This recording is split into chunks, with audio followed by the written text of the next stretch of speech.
Imagine waking up one morning with a burning fever, your whole body aching, and no idea what's wrong with you.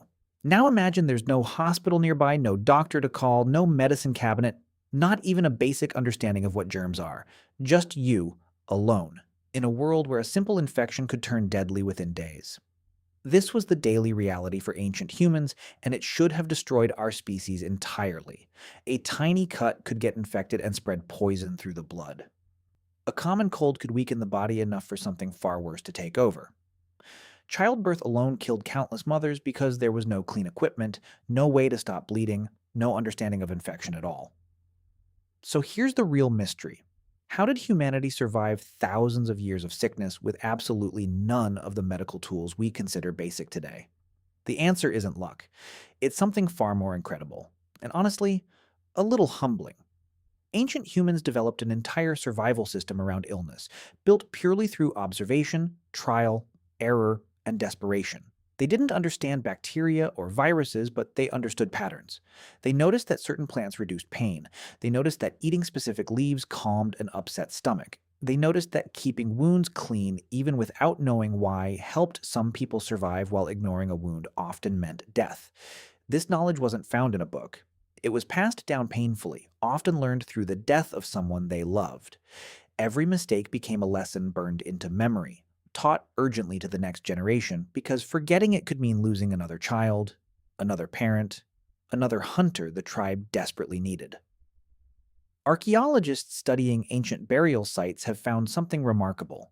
Skeletons showing signs of broken bones that had healed years before death, meaning someone was cared for, fed, and protected long enough to recover, even though they couldn't hunt or gather for themselves.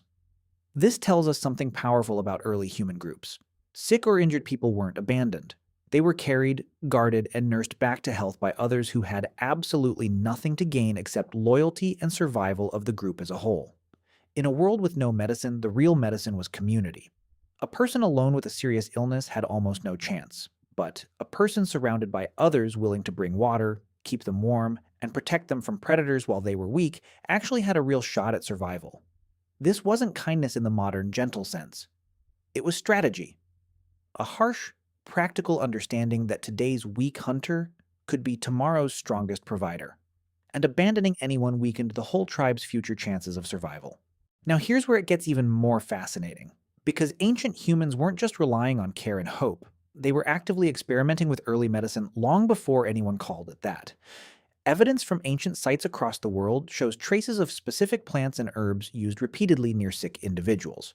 Plants we now know actually contain natural pain, relieving, or antibacterial properties. Willow bark, for example, contains a compound similar to what we now use in modern pain relievers, and ancient humans in multiple separate regions independently discovered its effects simply through trial and observation.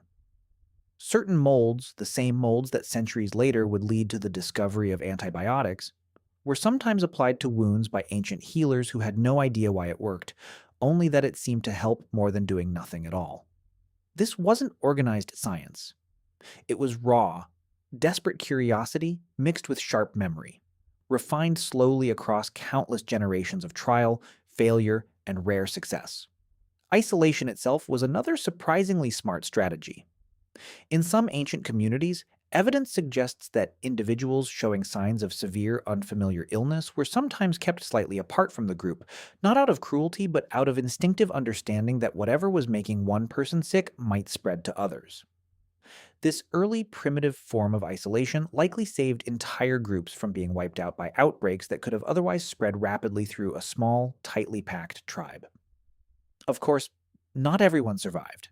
Life expectancy in ancient times was brutally short, and disease killed far more people than any predator or environmental disaster ever could. But the ones who did survive carried forward something priceless: knowledge.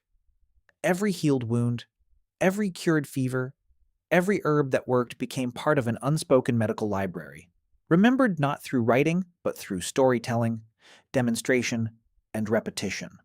Elders became the closest thing ancient humans had to doctors, walking libraries of survival knowledge, trusted completely because their advice came from real experience, not guesswork. This slow, painful accumulation of medical wisdom eventually became the foundation for actual medicine as we know it today. So the next time you take a painkiller, get a vaccine, or simply visit a doctor without a second thought, remember this.